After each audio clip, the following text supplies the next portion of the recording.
প্রত্যেক দিনের মতো আজকে সকালটাও ব্যস্ততার সাথে শুরু করে দিয়েছি। আসসালামু আলাইকুম এভরিওয়ান, কেমন আছেন সবাই? এই দেখেন এক গাদা কাপড় ঝুড়িতে জমা আছে। এই কয়েকদিন এত পরিমাণে বৃষ্টি হয়েছে, ভারী কাপড়গুলো ধোয়া হয়নি।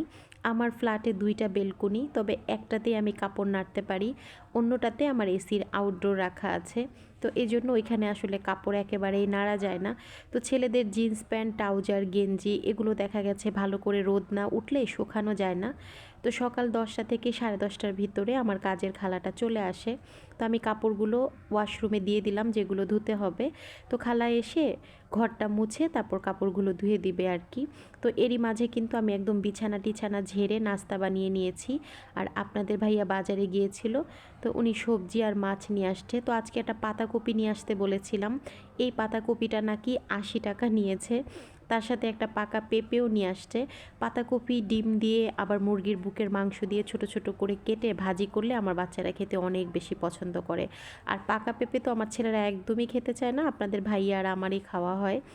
তো মাছগুলোও বের করে নিচ্ছি। পাতাকপি ভাজি করলে থেকে গেলে আমি বিকেলবেলা কি করি জানেন, পরোটার জন্য যে ডো তৈরি করি না, ঠিক ওরকমভাবে পরোটার ডো তৈরি করে তারপর ওই পাতাকপির পুরটা ভিতরে দিয়ে আমি বাচ্চাদেরকে রোলের মতো ভেজে দিই।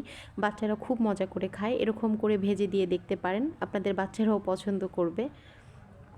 তো এই তো মাছগুলোকে এরকম ছোট ছোট টুকরো করে কেটে নিয়েছি। বাজার থেকে এরকম ছোট টুকরো করে কেটে আনতে আমি নিষেধ করে দিই, কারণ ওরা এক একটা পিস এক এক রকম করে, কোনোটা ছোট, কোনোটা বড়, কোনোটা পাতলা, আবার কোনোটা মোটা। আমার একদমই পছন্দ হয় না।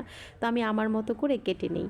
তো এখন এগুলোকে শুধু একটা ধোয়া দিয়ে তারপরে হচ্ছে পানিটা ঝরিয়ে ফ্রিজে প্যাকিং করে রেখে দেব। যখন রান্না করব তখন খুব ভালো করে ধুয়ে নিব। সকালবেলা অনেক বেশি ব্যস্ততা থাকে, বড় ছেলে ভার্সিটিতে চলে যায়, ছোট ছেলে কলেজে চলে যায়, আপনাদের ভাইয়া কাজে যায়, এরই মাঝে নাস্তা বানাতে হয়, সবাইকে একদম গুছিয়ে টুছিয়ে দিতে হয়। এর ভিতর যদি বাজার নিয়ে আসে তাহলে তো একেবারে একাকার অবস্থা।